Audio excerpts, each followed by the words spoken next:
तर मंडळी, जय महाराष्ट्र. स्वागत आहे तुमचं आपल्या योजना कॉरर या लोकप्रिय यूट्यूब चॅनलवरती. तर एकंदरीत मित्रांनो, पीएम किसान योजनेचा हप्ता 19वा हप्ता हा खरंच 2000हून 3000 रुपये येणार का, या संदर्भात सविस्तर बातमी आपण या व्हिडिओच्या माध्यमातून जाणून घेण्याचा आपण प्रयत्न करणार आहोत. तर एकंदरीत मित्रांनो, आपल्या यूट्यूब चॅनलला तुम्ही सबस्क्राईब केलं नसेल तर सबस्क्राईब बटन दाबा आणि बेल आयकॉनला ऑल प्रेस करायला विसरू नका. तर पीएम किसान योजनेअंतर्गत लाभधारी शेतकऱ्यांना ई-केवायसी प्रक्रिया पूर्ण असणं आवश्यक आहे. नियमानुसार ई-केवायसी अतिशय आवश्यक आहे आणि जर तुम्ही ई-केवायसी प्रक्रिया पूर्ण केली नाही तर तुम्हाला या योजनेचा हप्ता मिळणार नाही.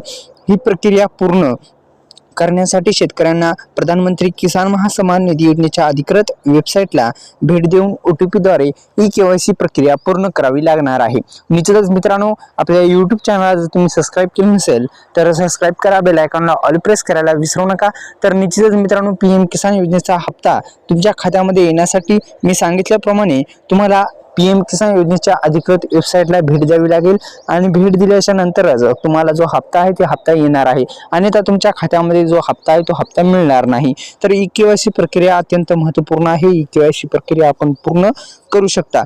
जर तुम्ही अजून देखील ई-केवायसी पूर्ण केली नसेल तर ती करण्यासाठी आपण CSC सेंटरला सुद्धा भेट देऊ शकता आणि ऑनलाईन पद्धतीने सुद्धा तुम्ही मित्रांनो ई-केवायसी प्रक्रिया जी आहे ती आपली पूर्ण करून घेऊ शकता, जेणेकरून येणारा हप्ता तुमच्या खात्यामध्ये क्रेडिट केला जाऊ शकतो.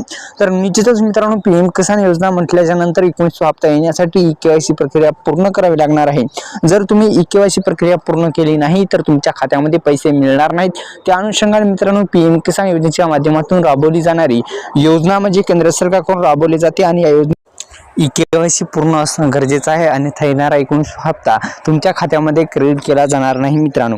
तर निश्चितच मित्रांनो, हे दोन्ही जणी कामे पूर्ण करा. प्रमुख 3 कामे जे असतात ते पूर्ण असणं गरजेचं आहे, कारण की 3 प्रॉब्लेम आहेत, मुख्य 3 प्रॉब्लेम असतात आणि ते 3च प्रॉब्लेम तुम्हाला दुरुस्त करणं अत्यंत गरजेचे असतात, जेणेकरून तो येणारा हप्ता तुमच्या खात्यामध्ये क्रेडिट केला जाऊ शकतो. तर निश्चितच मित्रांनो, नमो शेतकरी योजनेच्या माध्यमातून सुद्धा येणारा हा नमो शेतकरी योजनेचा पण हप्ता मिळू शकतो. दोन्ही हप्ते एकत्रित मिळण्याची शक्यता वर्तवली जात आहे. तर मित्रांनो, नमो शेतकरी योजनेच्या हप्त्यामध्ये जर काही त्रुटी असेल तर ती पण दुरुस्त करून घ्यायची आहे. म्हणजेच काय, तर पीएम किसान योजनेमध्ये काही त्रुटी असेल तर ती सुद्धा दुरुस्त करायची आहे, कारण की नमो आणि पीएम एकत्रित आहे. आणि मित्रांनो, पीएम किसान योजनेच्या माध्यमातून अत्यंत महत्त्वाचे आहे, फार्मर ID जर तुम्ही काढली नसेल तर काढून घ्या. अत्यंत महत्त्वपूर्ण सूचना आहे मित्रांनो.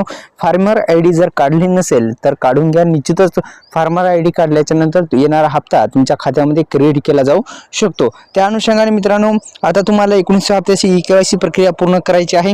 दुसरं म्हणजे दुसरा प्रॉब्लेम दिलेला आहे, जमीन पडताळणी पूर्ण न केल्यास हा हप्ता बँक खात्यामध्ये जमा होणार नाही. त्यामुळे सर्व शेतकऱ्यांनी लवकरात लवकर आपली आवश्यक प्रक्रिया पूर्ण करावी, जेणेकरून त्यांना कोणत्याही अडचणीचा सामना करावा लागणार नाही. त्याचबरोबर प्रधानमंत्री किसान महासन्मान निधी योजनेचा हप्ता देखील मिळेल. तर एकंदरीत हे मुख्य तिन्ही प्रॉब्लेम दुरुस्त करणं गरजेचे आहेत मित्रांनो. 3 प्रॉब्लेम मी सांगितले आहे, लँड सेलिंग ट्रस्ट, आधार सेलिंग ट्रस्ट, ई-केवायसी.